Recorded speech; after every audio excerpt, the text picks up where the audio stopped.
Sebanyak 16 tim futsal pelajar yang ada di kota dan Kabupaten Sukabumi bertanding memperebutkan piala antar akademi di Gor Bara, Kecamatan Sukalarang, Kabupaten Sukabumi. Turnamen futsal digelar hanya 1 hari. Diharapkan bisa mempersatukan tali silaturahmi antara sesama pelajar untuk menggali potensi para pemain futsal di tingkat pelajar. Menurut Wakil Ketua Panitia Turnamen Akademi Futsal R. Santang Wijaya mengatakan, turnamen futsal untuk mewadahi para generasi muda dan bisa menggali potensi yang mereka miliki.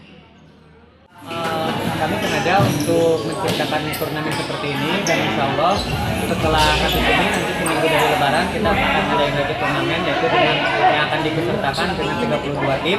Jadi kami sedang mewadahi untuk anak-anak muda-muda yang sekarang yang memang yang memiliki potensi ya. Sementara itu bagi para juara kedepannya akan diikutsertakan kembali di kejuaraan di tingkat kabupaten dan juga wilayah. Dari Sukalarang, Kabupaten Sukabumi, Muhammad Ujang Heriaman melaporkan untuk Dinamika.